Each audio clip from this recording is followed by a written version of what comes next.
السلام علیکم۔ آج ہم سورت بقرہ کی ایک نہایت اہم آیت پر غور کریں گے۔ آیت نمبر 115۔ وَلِلَّهِ الْمَشْرِقُ وَالْمَغْرِبُ فَأَيْنَمَا تُوَلُّوا فَثَمَّ وَجْهُ اللَّهِ إِنَّ اللَّهَ وَاسِعٌ عَلِيمٌ۔ اردو ترجمہ: اور اللہ ہی کے لیے مشرق اور مغرب ہیں، پس جس طرف تم رخ کرو وہیں اللہ کا رخ ہے، بے شک اللہ وسیع علم والا اور ہر چیز پر واقف ہے۔ یہ آیت ہمیں ایک بہت بڑی حقیقت کی یاد دلاتی ہے۔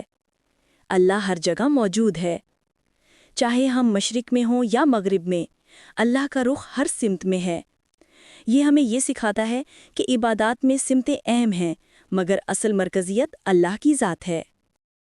روحانی پہلو: ہر لمحہ ہر جگہ اللہ ہمارے ساتھ ہیں۔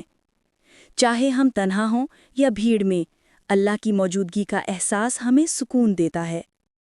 یہ ہمیں اپنی نیتوں اور اعمال کی درستگی پر توجہ دینے کی دعوت دیتی ہے۔ اللہ کا دائرہ وسیع ہے اور ہماری محدود نگاہیں اسے محدود نہیں کر سکتیں۔ مقام یا سمت سے بڑھ کر ہماری نیت اور عمل اہم ہیں۔ دنیاوی رکاوٹیں یا فاصلہ ہمارے روحانی تعلق میں رکاوٹ نہیں بن سکتے۔ جب مشکل وقت آئے، یاد رکھیں کہ اللہ کی مدد ہر سمت میں موجود ہے۔ عبادات اور دعاؤں میں یہ جاننا کہ اللہ ہر جگہ دیکھ رہا ہے، ہمیں ہمت اور سکون دیتا ہے۔ اپنی زندگی میں اللہ کی قربت کا احساس ہر لمحہ برقرار رکھیں۔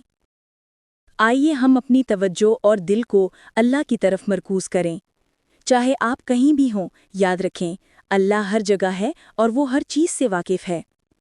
اگر آپ نے آج کی یہ آیت پسند کی تو لائک اور سبسکرائب کرنا نہ بھولیں، اور شیئر کریں تاکہ دوسروں کو بھی اللہ کی قربت کر یہ پیغام ملے۔